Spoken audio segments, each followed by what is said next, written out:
Hello, everyone. Welcome to the Game Junk Podcast, episode 136, recording on Sunday, January 29th, 2023. My name is Frank. My name is Sean. And my name is Andrew. And it's finally happening. In the last days of January, we will be revealing our top 10 games of 2022. I said I was going to dedicate weeks to make this list complete, to play all the games I wanted to, needed to, and I did not. I played a couple, I played a few, but alas, I did not get as much playing in as I wanted to. But regardless, enough is enough. It's time to get to these lists. How are you guys feeling about your lists right now? I mean, it's a good list. I think having a few extra weeks, there were definitely some changes, some last minute changes, which we'll get into. But it did make me think you could, add an unlimited amount of time, and this list would just keep changing. I'm glad you brought that up, because I was, when you do these lists, you look at what other publications, online websites are doing for their lists, and it really is bullshit. They have 20 people or more contributing to this list. How they pick whose list is more important? They certainly could have not played every game themselves. I highly doubt it. So this is what it's all about. Individual lists that are completely unrepresentative of every game that was released this year. And I was thinking today, man, it would be the dream of my life to dedicate myself to playing every game and doing the official best of list. Not like I played a few things here and there. I got a sense. I know what people are saying about this. Play every game, at least every major game, complete it. A game a day. That's a game a day. That's the life. It would be, I'm curious if there are people out there who have come close to hitting that. But you're right. Like you start, if you look at top 10 lists for movies, you get a lot of individual critics who have their personal lists. You start looking for games, and it's always these kind of group consensus things for each site. And you really don't see a lot of personal lists, which kind of sucks. Even legacy lists, like Tim Rogers, we talk about a lot. He did a best games of the decade at some point. And within that list, he concedes he didn't finish several games on the list. How can you properly evaluate a game you haven't completed? Well, we'll get to that question within the lists. At least, yes, we will. Well, for me, I'll be honest, just once. I guess technically twice, but one I'm very close to the end. Anyway, Huck, how do you feel about your list? I feel kind of the same way as you guys. I just don't have enough time to play all these games. There's so many good games coming out these days, and it's really tough to find the time to play all of them. And, even in this last little 2-week sprint, I did get to go back. I kind of tried to mix it up. I tried to play games that were near the bottom half of my list that I wasn't confident on, to refresh myself. And then I also played games that I thought could crack the list. Those are kind of like what I tried to focus on. And, some new ones came on and some old ones moved up higher based on that replay. So overall, I think it was, like you guys said, I could have spent another month trying to, get this list together. And I think just setting a limit and letting it go. And, I agree with you guys. I like that we do our individual lists. They're usually, probably the top 2 or 3 are probably going to be pretty similar for us. But not this year, my friend. Oh, okay. But not this year. Anyways, this is why people come to Game Junk. We don't care about a consensus. We love individuality. And, we have our own takes. I like certain things. Sean likes his mobile games. So, his list is going to have that shit on it. How do you account for genre within these, and genre preference within these, like amalgamations? It just doesn't make any sense. It's nonsense. Now, for no reason in particular, just for fun, let's say, of your top 10 list, how many games did you complete? So mine, I have One, I have 2 games I didn't finish, and one was like a last minute. I just threw it on today, and it's a game I'm almost done. But I tried to mostly keep the games I finished. Interesting. I have 4 games on my list I did not finish. That's it? I thought Oh, this really? was like me. This was basically set up for me to be braggadocious and say every game, but one. No, is 4. And then you guys are like, oh, I haven't beaten any of the games on my list. Look like a hero, and it would be fantastic. But hey, kudos. These guys have stepped it up. We're real gamers. Didn't you know that? We're real gamers. I do now. Yeah. Well, without any other preambles, primers, anyone wants to get to? No. Are we going to do honorable mentions? I know you're an anti-honorable mentions guy. Do we say that for the end? Is that the plan? If we do that? We do. What's the rules? Let's set out the rules. I have some honorable mentions. Now, mentions. then people know it's not on the list. That's true. All the suspense. Well, I meant, are we going to do them? Is more my question. All right. Yes, Let's we lay will. out the rules. Okay. As we celebrate individuality, you may choose whether to give your own. Okay, who would like to go first? I can. I'm looking at Sean. I want Sean. to. Yeah. I'll kick it off. Okay, my number 10 game of 2022. It's kind of back and forth on this one. It was on the list. It was off the list. In the end, it is on the list. It is Sam Barlow's Immortality, which I'm guessing isn't on either of your lists. I don't want to make any assumptions, but I had a really good time with this game, and it was a very cool experience. It definitely got under my skin. It's obviously this idea of going back through the lost clips of footage of somebody's career, but then this weird supernatural thing starting to happen and take over. And, I do think, as we talked about in our discussion, there are some mechanical things that could have been tweaked to make it a better experience and maybe a more consistent experience for everyone. But overall, there was something there that I didn't get from any other game this year that I really liked. And it's my number 10. As the master of the film junk universe, I expected this to be on your list. I mean, this is like a perfect amalgamation of film and games, sort of. I'm surprised you guys haven't done a let's play of film junk of this game. Holy shit, that would be boring. That's why it does have an amazing idea, and the first time it happens, it's fantastic. Still, I looked at a lot of the lists. This game plummeted. Its Metacritic was enormous, was not hitting the high points of anyone's list that I saw. You got that one right, journalists. Let's keep it up. Yeah. I like the Polygon had it at number 50. Like we just got kind of like Sean. We just got to mention it at some level. But, yeah. I mean, I saw some lists that did have it at number 1, believe it or not, but not from major sites, but there were some out there. This guy's scraping the bottom of the barrel to find that one, I think. He's an honest man. I personally like her story much, much more than this game from the same creator. But I do think this, the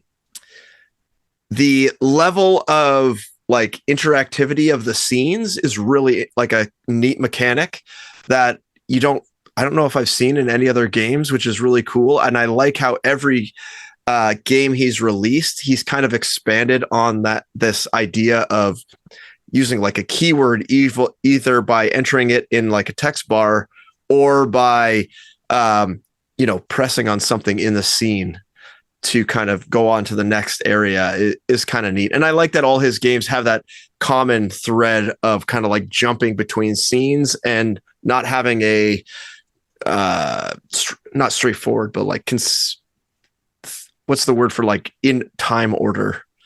Linear time videos. I like it. All right. Jumbled. Host, I have to step in here. We cannot review every one of these games. We got to make it a little more brief. Snappy. Okay. We're going to be here till 3 a.m. if we continue at this pace. I'm fine with being here till 3 a.m. Let's do it. Hey, he said it. You ready? Sean, Huck, I hope you got a few more refills of that rum and coke. We could pause and I can go refill, no problem. All right, Huck, let's go. All right, my number 10, which I don't know if either of you guys played, is Beacon Pines, which is a small little adventure game that I played a couple months ago, and I really enjoyed it. I really like the art style. It doesn't do anything, super crazy, but I think it really does sort of like that adventure game and the mystery aspect and the friendship and the town just really well. And I really enjoyed it. Probably similar to like what Sean likes out of the Monkey Island games, like a small little environment with like neat characters and funny plot and stuff. I really enjoyed this game. So my number 10 is Beacon Pines. I did try it. I was attracted by the art style. I still like the art style. It was good, just didn't hook me. All right. Sean, you tried it, didn't you? Yeah. I mean, I was kind of similar to you. I really didn't give it that much of a chance, but the art style was pretty cool. Okay, my number 10 is Cult of the Lamb, a half action roguelike, half construction management simulator where you are a lamb building a cult and using the action levels to generate resources or manage resources, including time for building said cult.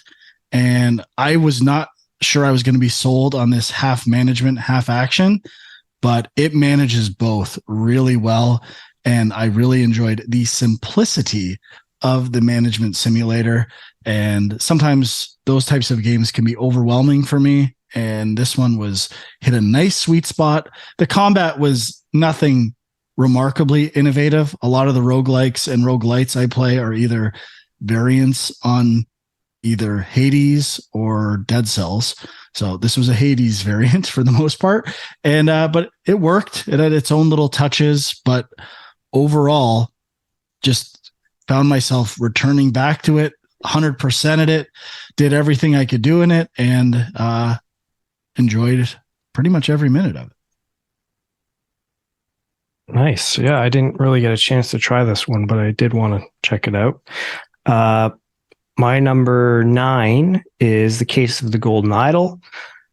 Talked about this with our top 5 detective games and the all greatest of that. detective game of all time. Yeah, some might say. I think it is a great one. I think I feel like I liked it a little less than you guys, but I don't know. I guess we'll see. I really enjoyed it kind of hooked me. It was just one of those things where like once I started playing, I had to keep going. And each scene, you start off by kind of going around, finding clues in the scene and sort of keywords that you can then plug into things that you have to fill in the blanks to. Basically they're murder scenes and you have to explain what happened and identify all the characters in it. But then there's sort of like this weird story underneath that starts coming out the more you go on that refers to this idol, which has kind of, I guess, supernatural powers, which, there's some interesting twists with how that works. And just the way that all played out, I thought was really interesting. There was a couple of puzzles that I felt like I was just kind of randomly guessing at the end. Like there was a couple where it didn't click for me and I just kind of brute forced it. But I don't know, that's kind of part of it too. So not a huge complaint. Beauty. You can brute force it. Yeah. And I really like the guides, and brute forcing it sometimes reveals new things as well. Yeah. But I really like the art style and the overall story is really cool. So highly recommend. Big time. Yeah. My number 9 is Gran Turismo 7, which I have played a bunch of in the last couple of weeks, and I really like it. I don't really get into the racing games very often. I've tried Forza Horizon, and I don't really like those kind of games where you have to sort of drive between each race. And I don't really like open world racing games. They're not my thing. But This game, I find they've really gotten a nice balance of, you know, unlocking new cars, gaining enough money to buy the car you need to proceed, but still being challenging. And I really just like that drip of like constantly getting new cars, constantly having like little things to do. I almost feel like I'm guided to each spot. You know, I'm given like 3 or 4 options of the next race to do. I do them, then I get 3 or 4 more. I like that. Just like, okay, go check these 3 boxes, then I'll give you 3 more check boxes to do. I like that. So I really am enjoying it. I think it looks incredible. I'm actually really looking forward to Forza Motorsport when it comes out. I think this year. I think that was part of the Xbox thing, which I have never played like a motorsport one, only the Horizon one. So I'm interested to compare the 2 games and see them. But this is the first Gran Turismo game I've played since I think Gran Turismo 3 or 4, which could be another reason why I'm enjoying it so much, because I used to really like those older Gran Turismo games. So overall, really enjoying it. Cars feel great. The races are really fun. And yeah, my number 9. Yeah, the cafe menu definitely made this game a lot more fun. You basically get a card that you can use to do the next set of check marks. You don't have to go buy random shit. And yeah, it's about racing, not buying. Yeah.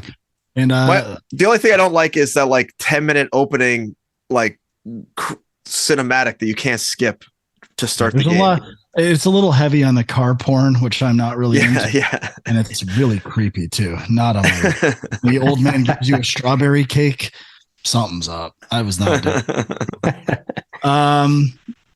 okay, my number 9. Hey, when you hear number 9, you're gonna know this is a great year for games, because half a year ago when we reviewed this game, I said it's going to be in my top 3, I think, top 5 at worst, and it's number 9. And it's Stray, a game I completed, I think 2 or 3 times at least, and super polished, focused, single player experience, great pacing, visual and gameplay wise, simple but beautiful. I love it despite trying to use cats as marketing, and just a great simple indie game that I know other people had issues with bugs. I didn't have a single issue. It played great. And it's my kind of game. Number 9, Stray. Check out our full review on the YouTube. Cool.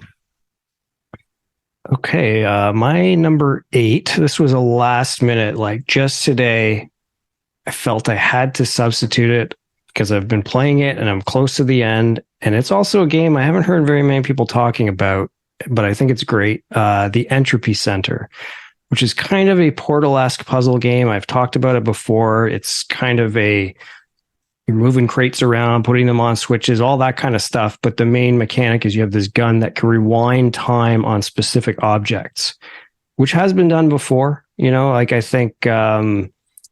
this is like not a talking gun, but the gun has a face, right? Like, is the gun a character? It does talk as well. Yeah, it is kind of a character. So kind of like High on Life, but it's, Talos Principle had sort of rewinding time sections, I think. I mean, Braid, obviously, like it's in that specific mechanic, it's not super original, but then they built this whole story around it that actually I really enjoyed.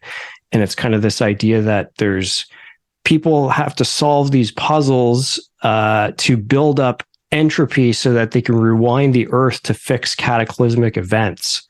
And then there's kind of this giant cataclysmic event where you're the only person left and you're trying to figure out why. And it's like they kind of mix in chase sequences and some action stuff to keep the pace going, which I liked quite a bit.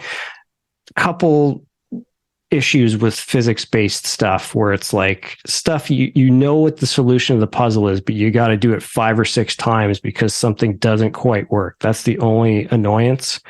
But I really enjoyed it, or am enjoying it still. And I think, check it out if you're into Portal for sure. Just added it to my wish list. Cool. My number 8 Also a late edition. I feel like if I had more time to play this game, it might be higher, but it is Kirby and the Forgotten Land. And I really am enjoying this game. I have only made it to, this is one of the games I have not finished. One of the games I made it to the second area, I think. So barely scratched the surface of it, but really enjoying it. I know there's like a lot of areas. I think my save is like, I don't know, 5% or something like that, something super low.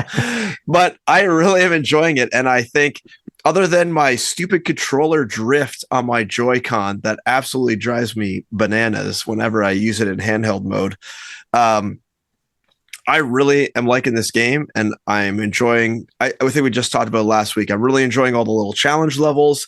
I find the main areas where you have to explore and find things, not too big, but if you don't pay attention to the details, you're going to miss the stuff, which I really appreciate. And, if you want to go back because the levels are not big, it's not super frustrating.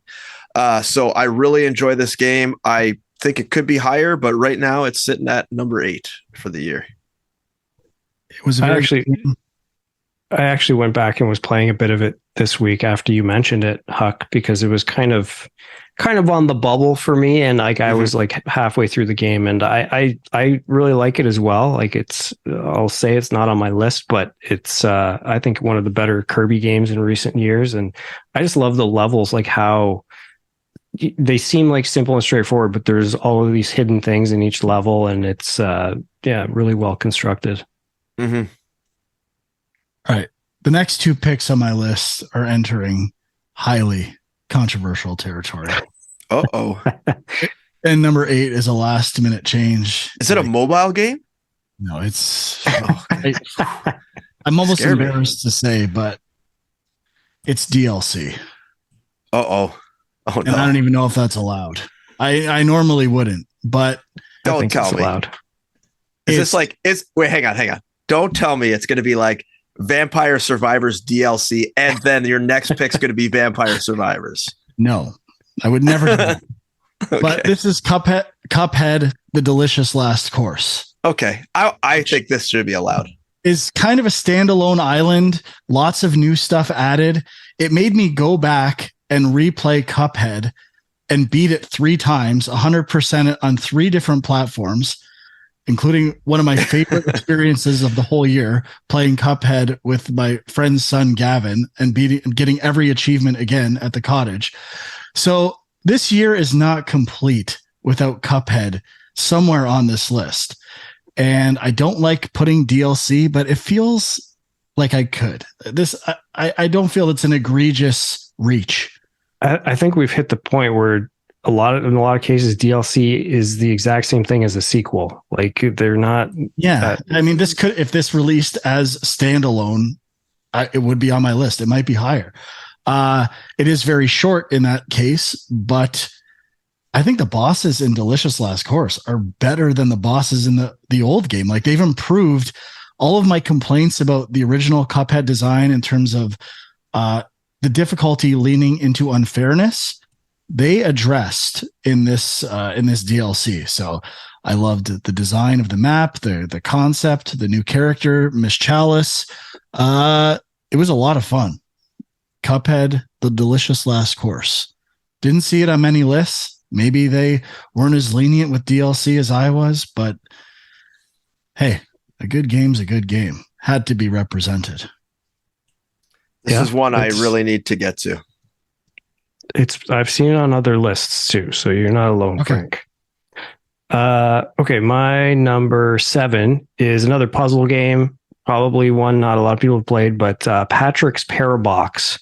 Really enjoyed this game earlier this year when I played it. It's kind of a voxel, or what's the Japanese series, Sakoban or something. Yeah, it's basically like based on that, but then it kind of adds this additional layer, which is that each box you're pushing around in some cases is its own room or world, and so you get this crazy kind of recursion thing happening, and it just kind of blew my mind. Like by the time I was doing the last bunch of levels, it was like my head was about to explode. It was like so complicated, but like, yeah, at the same time, it was like doable, like you just had to look at it the right way.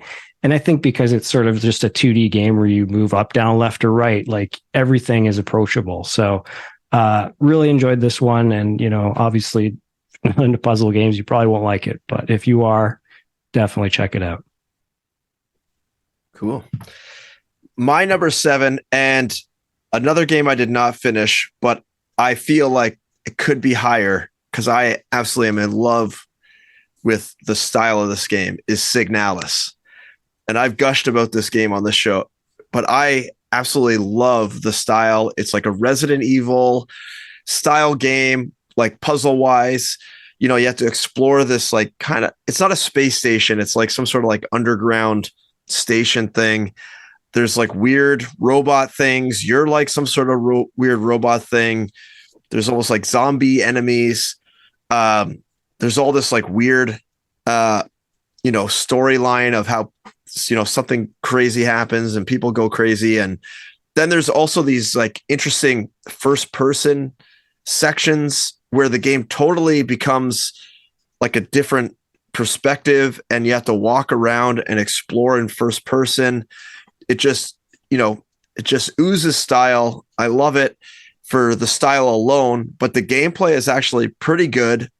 I haven't run into any sort of like frustrations with lack of ammo or anything. I feel like I have a good amount of ammo. You can kind of avoid enemies if you need to. The enemies also don't like respawn and come back and be annoying in that way.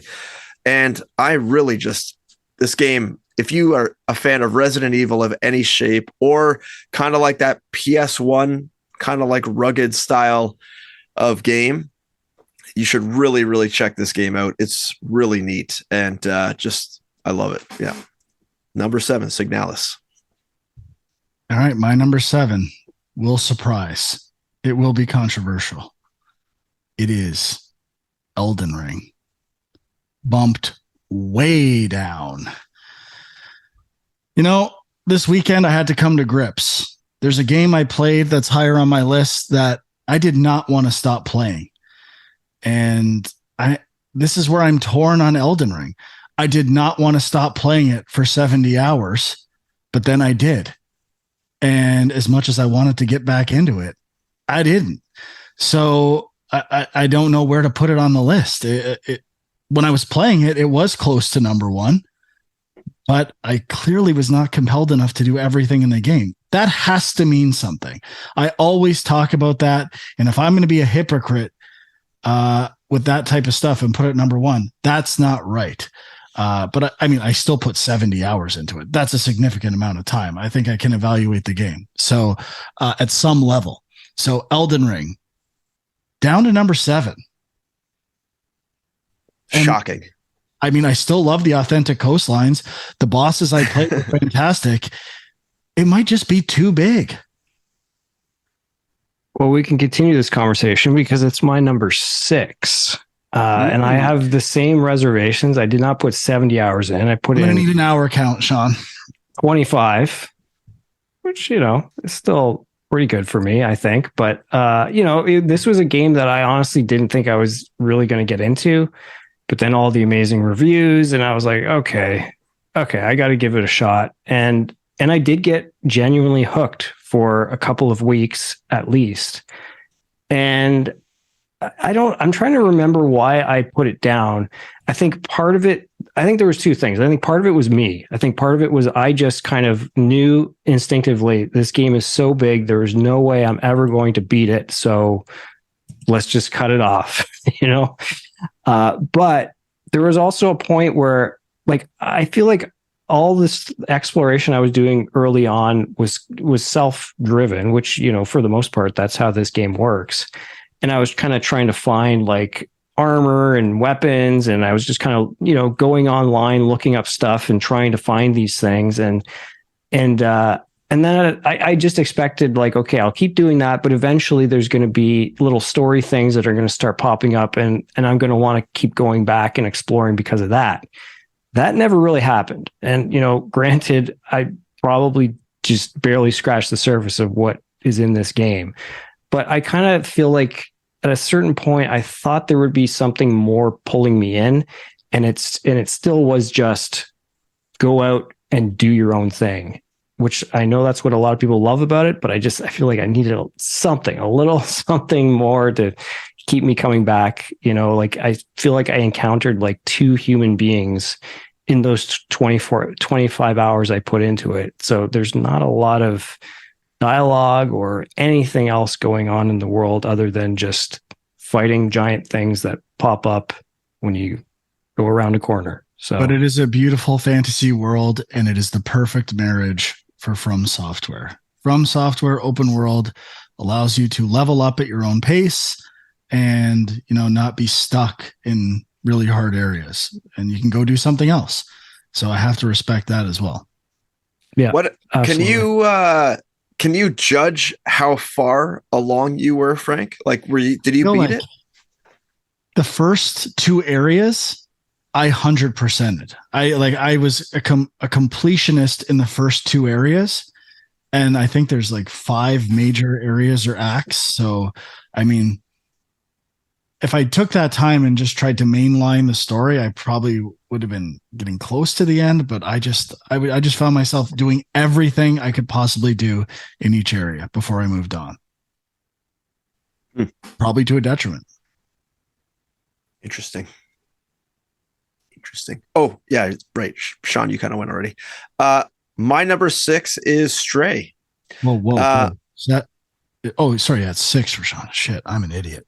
Yeah. Edit that out. We're getting there. Stray number 6. I like this game a lot. It was actually higher on my list just earlier in this week, actually, and it dropped in hindsight. And I found it very polished. I thought the gameplay was fine, but it didn't do a lot of like really super interesting stuff for me. I did like it. And it was really polished, and I like the world, and I think they told like a decent story. So it definitely deserves a spot on the list, but some other games just crept up in there, and number 6 is going to be Stray this year. Oh, I didn't even realize I put Stray at 9 lives, baby. How appropriate. My number 6 is The Case of the Golden Idol, one of the most satisfying deduction games I've ever played. Perfect pacing, digestibility of each scene, building on stories, reusing ideas, drew me into making, like in the last acts, like these conclusions, like how did I not see this the whole time? There's a revelation that's like mind blowing, and you're like, I should have seen this earlier. And I don't know if I'm sure most people have the experience I did, but it was very satisfying to discover that stuff on your own. And just it got me where Obra Dinn was supposed to get me. And I think it's a better game. It's very playable, even for someone who's not great at these types of games. So if you're on the fence or you want to do like a puzzle game or an adventure game, I think this is the perfect place to start, especially if you like Clue or Sudoku. This is the game for you. I love both those things. or Mad Libs even, I will not go there. Okay, my number 5 is Islets, which is kind of a Metroidvania style game, very cool cartoony art style. And, I usually have multiple, I think, Metroidvania games on my list. I try to play a lot of them. This was the only one that broke through for me this year, although, there's a bunch of others I played. I don't know, none of them fully hooked me. But this one, once I got into it, I was really into it. And it's kind of standard in some ways, but then there's things like there's some bullet, I don't know if you call it bullet hell, but like, shoot 'em up sections where you're flying a plane and you do boss fights. And so they have some things that switch it up a bit. And, I think the art style is kind of what kept pulling me back. So it's, if you're into those kind of games, this one I would say is the one to check out from 2022. Reasonable length as well. it was the last cut from my list. Maybe, I think last. There's 3 that I was toggling at number 10 before one worked its way in this weekend. So it's a really good game. I'm surprised it's not getting more attention. Yeah. I have not played it. It's on my list. I really want to get to it because you guys have raved about it for quite a while. My number 5 is a game that was off my list before this week and has now vaulted up to number 5, and that is Tunic, which I believe we complained about being too hard. Well, little babies, once you get through that difficulty, this game shines. There are a couple hard bosses in the beginning. And I do think that it does suffer from a problem of not giving you enough information for certain things. For instance, I just discovered that you get these cards, and I was like, what the hell are these cards you pick up? I didn't know. And then I was kind of like, I was a little lost and trying to just like make sure I was mainlining this thing. So I was watching a YouTube video, and the guy was like wearing a mask. I was like, what the hell? How do you get this mask? So I rewind, and there's like a spot in your menu where you can equip these cards. I still don't really know what all of them do, except for this one you get that's basically like a gas mask that you have to wear for a certain area. And I still would not have known that. So it does suffer from that problem where if you don't find the instruction page in the world that tells you about this stuff, you would really never know how to do it. So I think there is still a issue with the game in how it portrays its basically gameplay concepts to you. But I love the art style. I think the gameplay mechanics are extremely tight.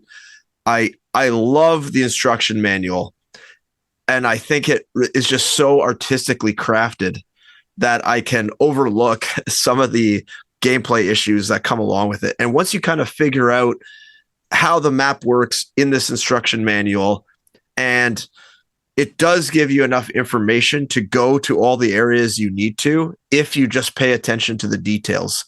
So it's one of those games that will punish you if you don't pay attention, which is a detriment to it. But I really, really am enjoying it. I've probably played it for like, I don't know, 8 hours in the past couple days. Maybe not that long, maybe 6 hours. And I really, really like it. I think all the enemies are challenging, but not overly difficult. Some bosses, they'll maybe take 8 to 10 tries, but each try, I feel like you make a little more progress and you learn a little more of the, patterns, and you can adapt. And there's one major boss that I struggled with, and then you notice one little thing about it and you're like, oh, what's that? And then you go, and sure enough, that's like kind of like a weak point that it doesn't advertise explicitly, but if you pay attention, it's one of those things where you notice. So as I play this game more, I'm appreciating more and more of the art style. I'm now getting into more of the like deeper story of this game, which is very interesting as well, which is kind of hidden. And I really, really enjoy this game. So Tunic, number 5. Yeah, I want to love Tunic. I feel the same way about the presentation and manual, but my hang up is I found myself circling areas a lot. Even with when I had the pages of the map, it's an approximation to the map, and I wasn't sure. I'd like circle areas, not find this one little small pass I'm supposed to go through to get to the next one. And it's just kind of a functional level design problem for me as to why I don't want to keep playing it, but it is really good. Yeah. I did find there's like these pathways that are lit up once you activate like the monolith things. And I found that if you just follow those, it like the game becomes much easier to determine. Now, there is some problems where like hidden paths and stuff for sure. But overall, I don't think many of them would be like complete deal breakers if you miss them. Yeah. When I was trying to go back to an area, I'm like, oh, I couldn't get this thing before. I think it was over here.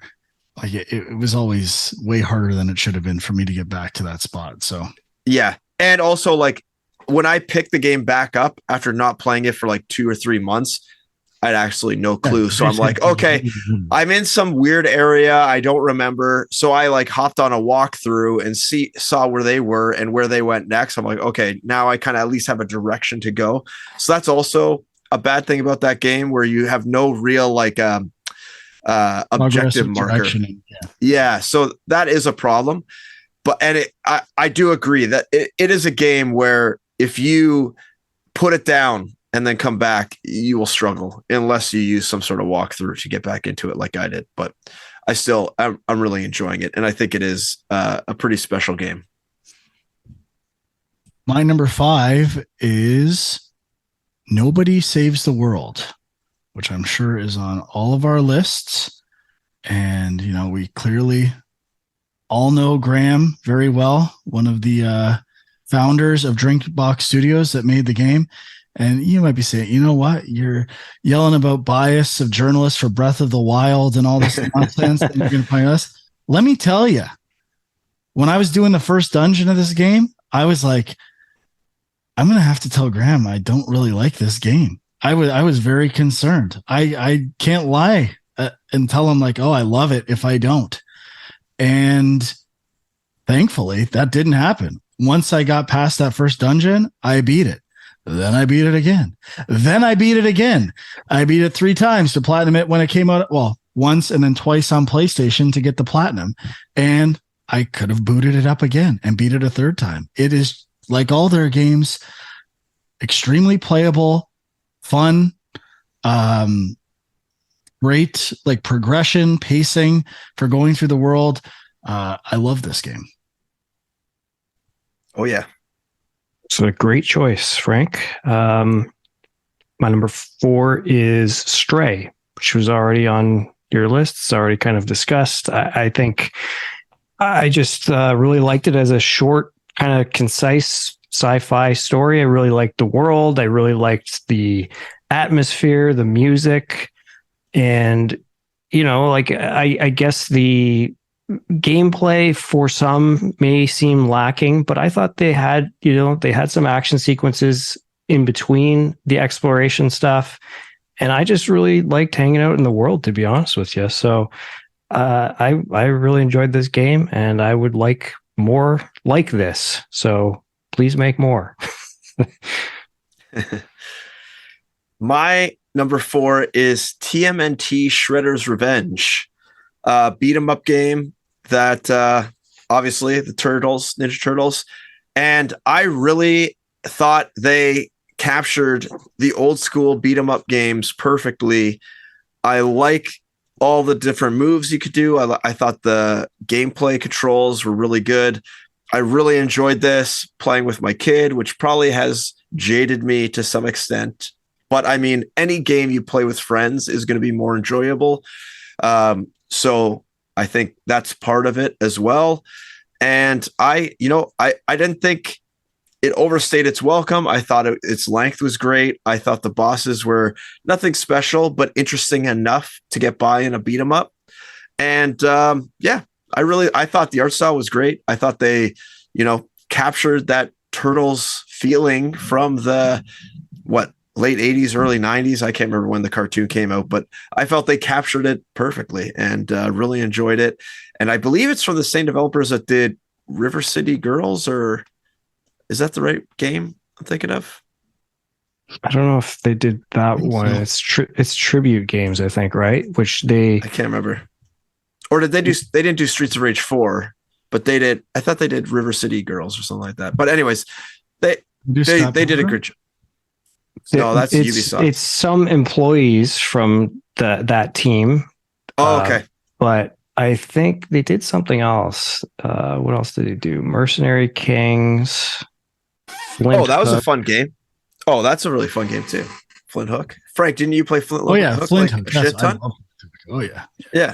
Yeah. Anyways, great game. Flint Hook. The theme song from the menu pops in my head like immediately.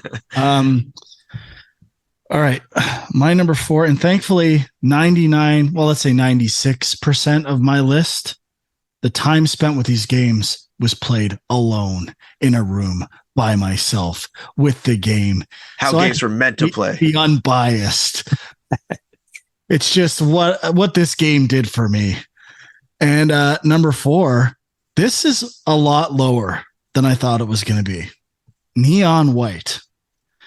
And the gameplay itself might have been my favorite, like, new gameplay idea I've played all year. I think it was up for most innovative gameplay at the Game Awards.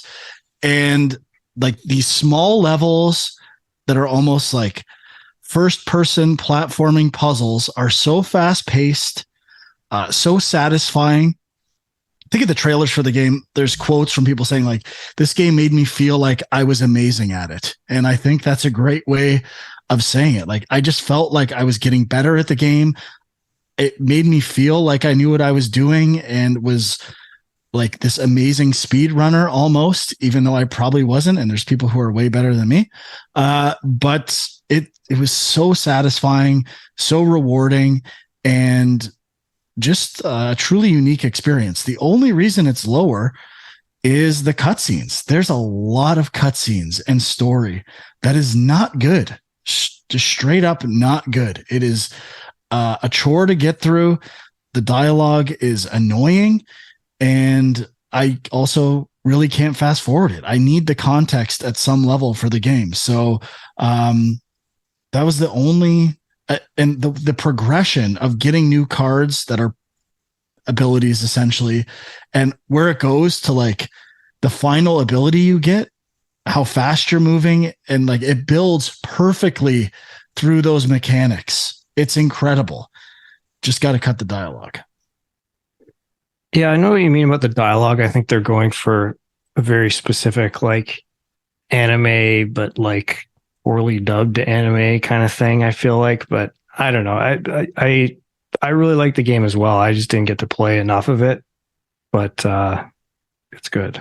I actually should have put it down lower because I was going for platinums, and one of the trophies is broken for collecting all the gifts if you do it in a very particular order, which is what I did, doing the levels in order.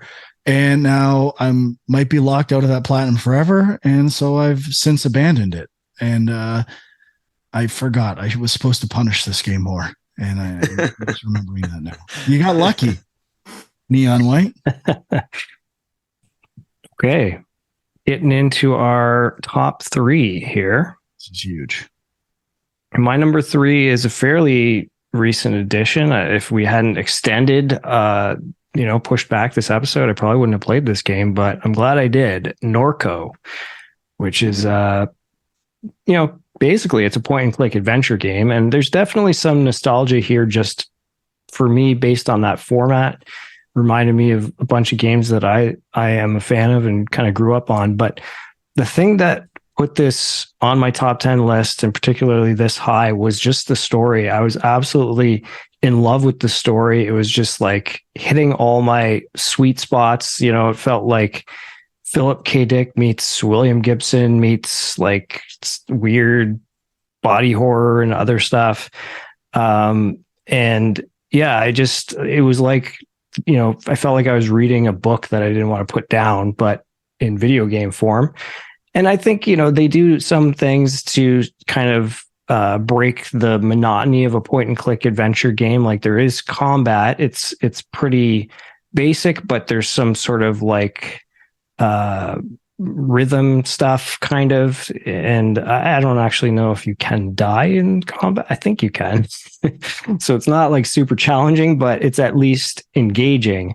And there was a cool thing they added partway through the game that's more of an adventure game mechanic, but I really liked it. I don't know if I've ever seen it anywhere else, where you have a recording device and you can record lines of dialogue that people say to you and then use that against them, or use it to solve puzzles and stuff. So I thought that was really cool. But yeah, I mean, it's a fairly short game, like 5 or 6 hours, something like that. But I really, really enjoyed it. Love the art style. Yeah, check it out. I did play it a bit. I liked what I played. I wish I would have finished it. Yeah, I also played it a bit. I only got maybe an hour in and was really enjoying it as well. But I also did not get far enough into it to put it on my list, unfortunately. Definitely on the list to go back. Was that Frank? I said, unlike Kirby, and then I grew my face. But Kirby, I experienced enough. My number 3 is Nobody Saves the World by Drinkbox Studios. Probably biased. I used to work there, so I know more people than just Graham that work there, and I really enjoy this game. Kind of all the things Frank said. Great balance in this game. Great variety in gameplay mechanics. Just like perfectly paced as usual with Drinkbox games, and I really, really like this game. And I didn't play it 3 times like Frank, and I didn't platinum it 20 times, but once was enough for me to know that it's number 3. All right. My number 3, I was flirting with making this number 1. And it's based on this weekend. And the reason why I didn't have enough time to think about it or contemplate it or platinum it 5 times is because I blame Sean. There's only one person to blame, Sean. He was not endorsing this game hard enough. In particular, he wasn't endorsing it hard enough directly towards me, because this game is made for me. And that game is Tinykin. I played the first world, I think it was maybe Wednesday or Thursday night, and I was like, this is really good. This is perfectly scratching my 3D platformer itch from my youth in a way no game has since, and it's not quite the same thing, Mario Odyssey. Like, that's the closest thing I've got to scratching that 3D platformer itch. And kind of in the same way Kaze did it for 2D platformers from my youth. This is the equivalent. And it's a 3D platformer collecting lots of stuff in levels with mild Pikmin influence. So you have these little tinykins that have different abilities that you use to solve puzzles, but mostly it's just roundabout ways of doing abilities for getting through the level. It's not like it's a strategy-based game in any way. There's no combat with them. It's just a clever premise and a cute idea for traversing these levels. And on the second night, I could not stop playing. I started at probably 10 o'clock and I played until I 100%ed and did everything in the game till 6 in the morning, maybe 6:30 in the morning. And I was like, I can't stop. This game is too good. I just have to keep getting everything, have to find everything. And I did not dislike a second of it. Everything, I'm like, I couldn't find one thing. And ultimately I had to look at a guide. I was kind of pissed about that. Maybe 2 things I had to look at a guide for. But if I could pray, I mean, I love the art style. It's cartoon, realistic environment with 2D billboarded animated characters in the world. I love the bugs that populate this world. I like the Tinykin. I like the player. But the biggest compliment I can give this game, 3D level design, and I like the use of landmarks to know where I am in the level.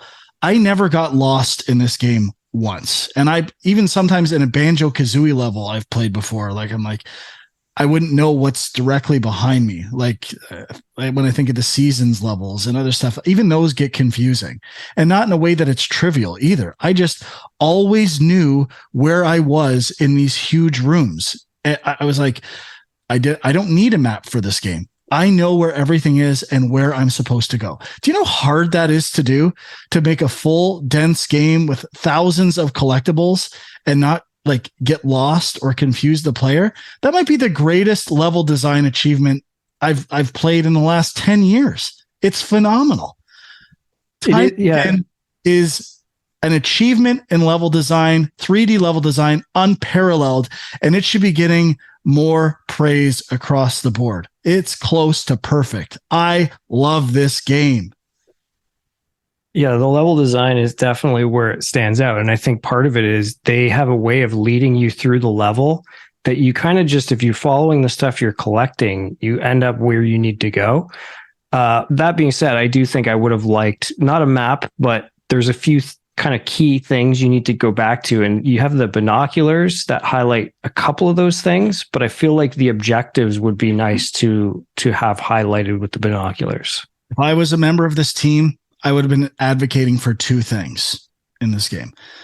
And it falls right in line with what you're saying. A few more things being highlighted on the binoculars, like specific items once you found them and stuff like that. And once you have 95% of the collectibles, unlocking something where the remaining ones show up on the binoculars. So like getting the last few isn't quite as much of a chore. I basically had to re-explore the entire levels. But wow, what a game. I know other people have said it's good. I don't think they're doing it justice. I think it's better than good. Well, I mean, it's interesting. Like I hadn't been pushing it because I hadn't really played that much of it. I played the first two levels and just kind of left it. And it was in the back of my head as like, I really like that game. I got to get back to it. And I think there's something to be said for, particularly when you're prepping for a top 10 list or something, this idea of the games you think you should be playing versus the game that if you just put it on and let it take you, like you will not stop playing it. And that's kind of what Tinykin is. I don't know why I put it off for so long because I just finished it in the past week or two as well. But it's an honorable mention for me. Just barely missed my top 10, but that's like the determining factor for my entire list. Like I had to keep playing this game. And that's also probably representative of why they're games we beat because you're so compelled to play them. Yeah. And I think that's a good point. Now I feel super bad about not playing this game because I had it installed for months. Up, dude. I did. I had it installed for months and then it left Game Pass. And I was like, oh, well, it's still on Game Pass, I think. Is it? I thought it left like a couple weeks ago. I played it on Xbox like maybe just before it left then. I don't know. I should double check, but I thought I saw I was in that like just leaving and I was like, should I force feed this right now? Or should I just pull the chute? And I pulled the chute. No force feed with this game. It's just it's like 7 bags of popcorn presented to you. In each level, there's 7 levels in the game. You eat the first bag, perfect. I love popcorn. Give me the second one. I'll eat it. I'll eat half of it. I actually have to go to bed. But next time, I'm eating the rest of these 6.5 or 5.5 bags of popcorn. No problem. And that's exactly how it went. Popcorn in video game form. Yeah, so it looks like it is still on Game Pass. So is it? Okay. At least on console. Mind. So definitely check it out. Yeah. It's pretty short too. Mm-hmm.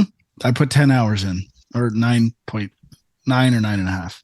Interesting. Okay. I will do that. Okay. Sean, I think, right? Number 2? Yep. My number 2, Nobody Saves the World.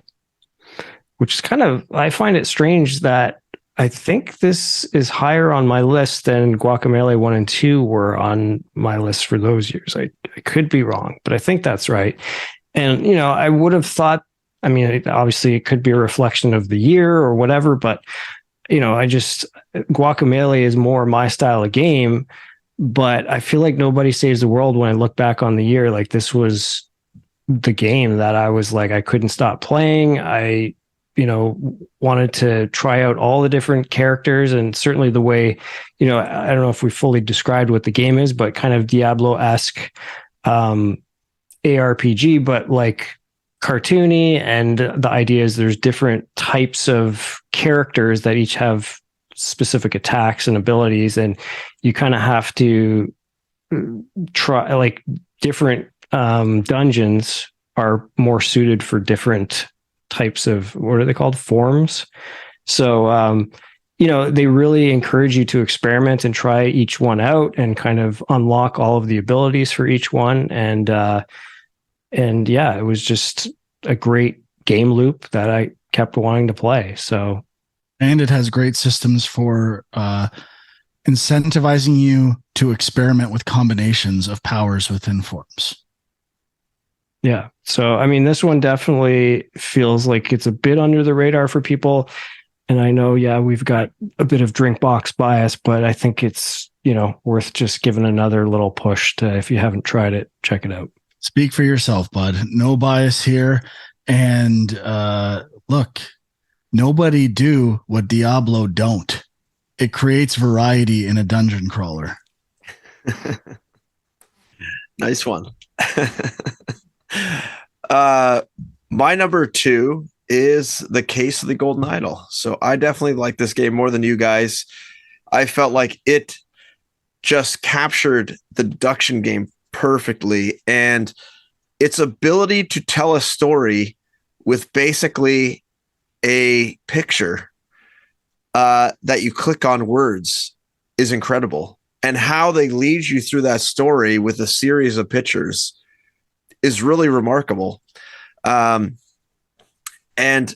I just really appreciate how difficult that task is to do and how seamlessly they accomplished it. And I feel like even when I didn't get it, I felt like, okay, if I just take a little more time and pay a little closer attention, I will be able to figure this out. I had faith in the developer that they would have enough clues for me to discover to figure it out. Kind of how I felt with Return of the Obra Dinn. I think Return of the Obra Dinn was my number 1 game for whatever year it came out. And this game, similar. I really, really love how well they put these puzzles together, and how they build on each puzzle just slowly enough where, you can keep, adding to it and figuring things out. I really like how they have sort of like a different panel that you need to solve, 3 panels or 4 panels you need to solve. And within each of those, they tell you when you have, what is it? 2 wrong? I think 2 wrong in the panel, which is just enough information to know that you're close. And that is such a key part to this game, because without that little extra bit of information, you have no idea if you're completely off or super close, right? If you're one off or just completely out of the park. And I just really, really am impressed with this game. And I mean, it's on lists, but it is really a gem. If you like any sort of detective or puzzle games, it really needs to be played by everyone that likes those type of games. Indeed. My number 2, and solidifying the fact that we all have the same number 1 game of the year, is Vampire Survivors. And I, once again, started this game very late at night on a weekend. I think it was 10 o'clock. I had my Steam Deck, recently acquired Steam Deck, and I was looking for, I hear about this Vampire Survivors games. I installed it on the Steam Deck, went to take a shit, and I'm like, hey, I'll fire up Vampire Survivors, drop a deuce. And let's just say that was a half an hour deuce, and it wasn't all deucing. It was a lot of surviving. And then I continued to play it and install it on my PC and play Vampire Survivors until 5 or 6 in the morning. I could not stop. And this game, its brilliance is its simplicity and its addictiveness. I've never been more jealous of a game in my life. Reducing roguelike or roguelite down to just making choices and just moving a character is like almost a deconstruction of the form. And one of the most brilliant things I've ever seen. It's being like cloned and copied in different forms already. Kind of the same way I said all these roguelikes are either Hades or Dead Cells. I think we'll add a Vampire Survivors variant to that. And I don't think it's necessarily bad. If they have cool art styles, I'll still play them. But Vampire Survivors will always be the OG, and it will always have a very special place in my heart. And, I've talked about this so many times on the Discord, or even Scott from Film Junk messaged me like, I'm finally playing Vampire Survivors. I can't stop. And I everyone seems to love this game that actually tries it. So that's hard to argue with. And it's a fantastic game. My number 2. I had a little bit of a revelation. I don't know if it'll stand up to scrutiny about this game, but it is, in my opinion, taking a battle from an RPG and flipping it on its head. So instead of only controlling sort of like your attacks and item usage, you are only controlling your movement, which in normally a turn-based RPG battle, you don't get to control at all. And I feel like just that little flip has the same sort of trigger in your brain of like stats are going up, I'm making progress, that a traditional turn-based RPG has, where I'm just fighting lots of enemies and gaining numbers and gaining items. And that's really all you're doing in this game, is except instead of, mashing the fight button or mashing the magic button and using a potion, you're just walking around in a circle basically and avoiding things. Whoa. I walk in much more than a circle when I play this game. Mostly a straight line then. You're right. I'm sorry. Mostly a straight line. We'll leave it there. I like your observation. I'll be nice. So consensus number 1, Vampire Survivor DLC then, right? Well, I don't know. My number 1 is Wordle. Wordle. Such said. Obviously not. I'm assuming we all picked God of War Ragnarok, which, there's a part of me that I'm like, because I feel like I don't play that much AAA stuff, and I feel like I played even less this year. I don't know if it's just like a reflection of what came out. I tried a lot of AAA games and didn't stick with them. But then there's still a part of me that's like, when you come down to the top 10 list, I have to put the biggest, most impressive AAA game I've played. I mean, it's not always that way, but that's what it was this year for me. And I don't know if there's something weird about that, but it just feels right. And I was blown away by the game. I know that it's a long game. There's a lot of talking. That seems to be turning some people off, but I really got into the characters, the story, the dialogue. I thought the performances were great.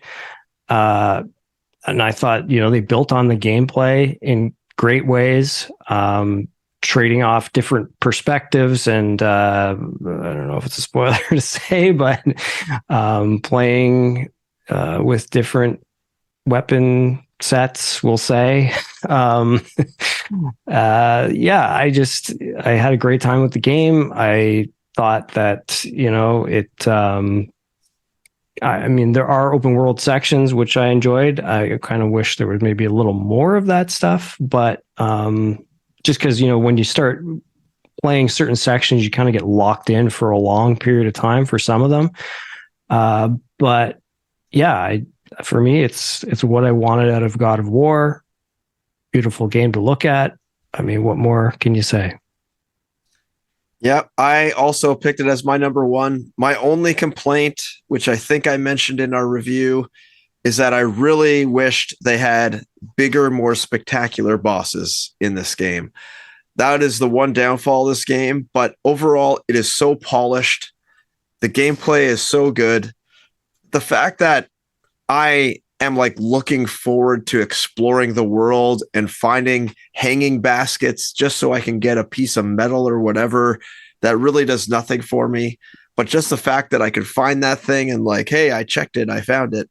And also when the side quests are like an hour long and are incredible, like that just speaks of the quality of gameplay and mastery of this game that the developers put in. And it really is like incredible, the achievement that they pay. It felt like a quick turnaround. I know it wasn't that quick from the first game, but the sheer size of this game feels like it was quick, a quick turnaround. And I think this deserves to be at the top this year for sure. Look, everyone is revolting against God of War Ragnarok. The consensus, and I want to be clear, I said Elden Ring is going to win at the Game Awards because of what it was doing in terms of open world From Software and how much everyone loves From Software.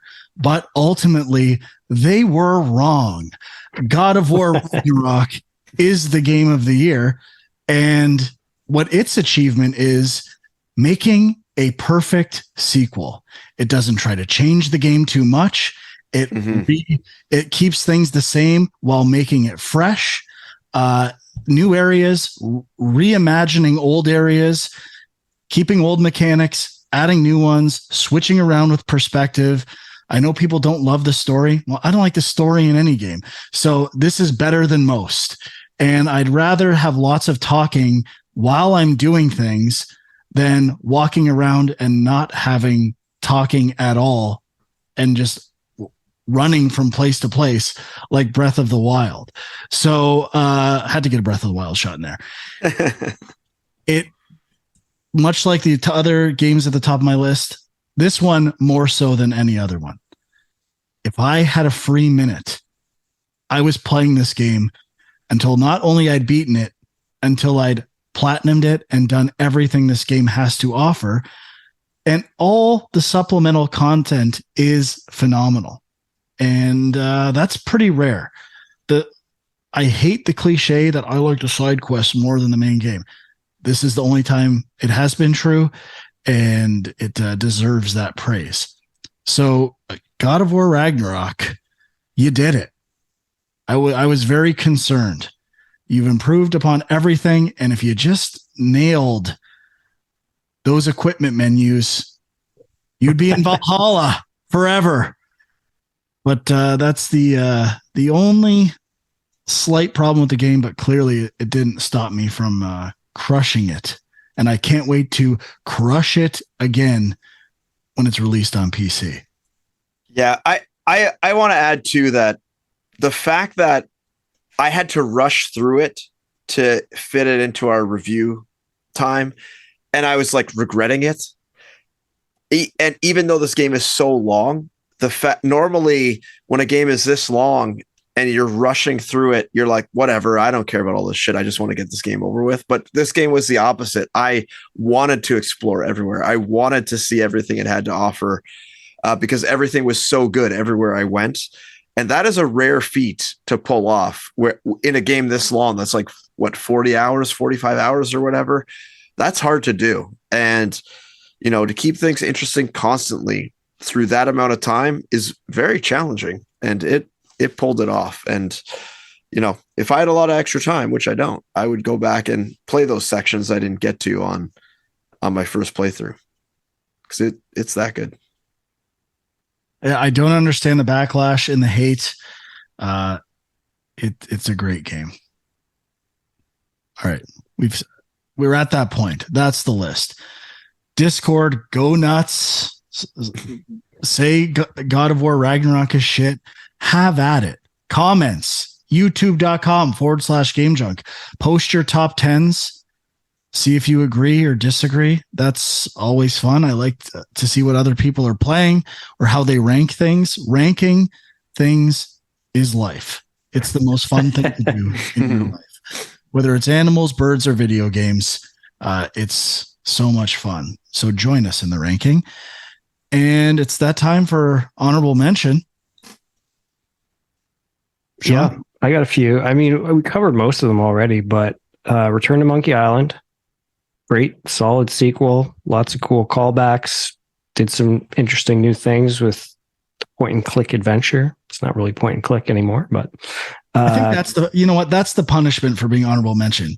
You don't get to like say what's great. You just got to say the name of it. That's it.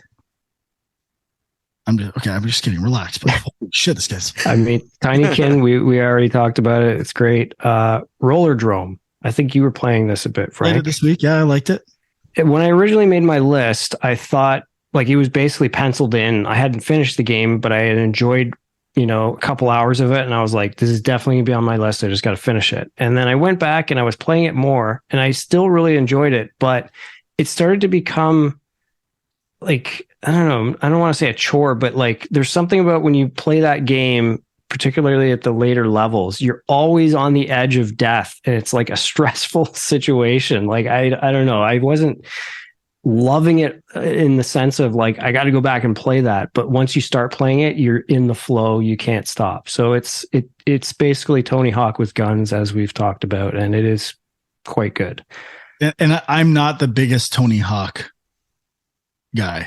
Like I like it. I never really enjoyed the original games. This one is actually a little more accessible in terms of tricks and not needing to know everything about the tricks. Well, you can't fall either. Yeah. Right?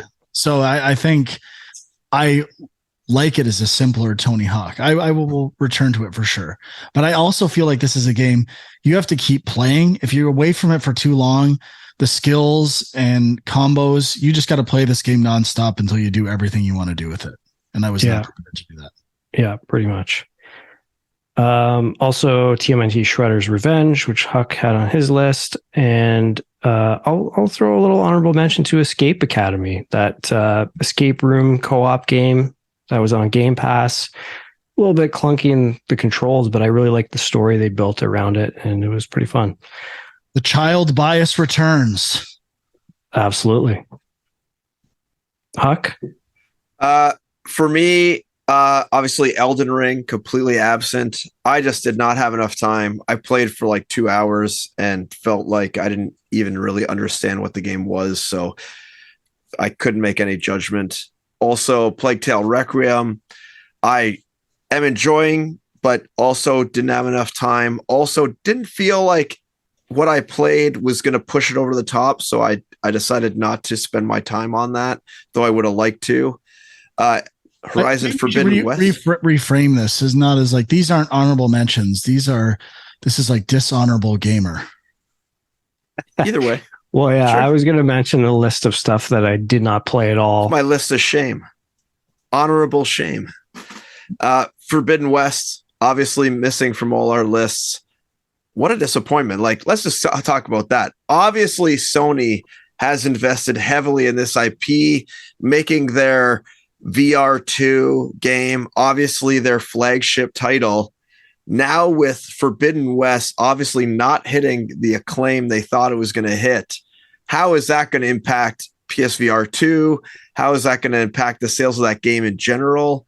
Like, there's some interesting. I don't know if I would say it's on tons of top 10 lists. Like, it got good reviews. It's been well received. I mean, I will not go so far as to say I didn't like Forbidden West. I just didn't get to play enough of it, and I wanted to play the other game first.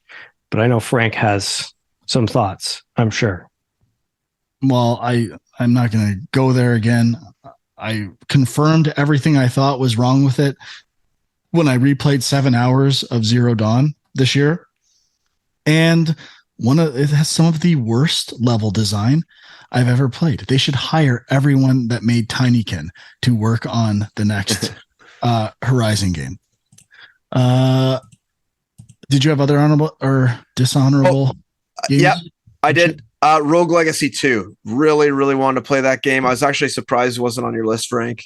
I played it a crap ton this week and just didn't get there with it. I like it a lot. Do not get me wrong. I just don't think it would ever be more important to me than any of these 10 games this year.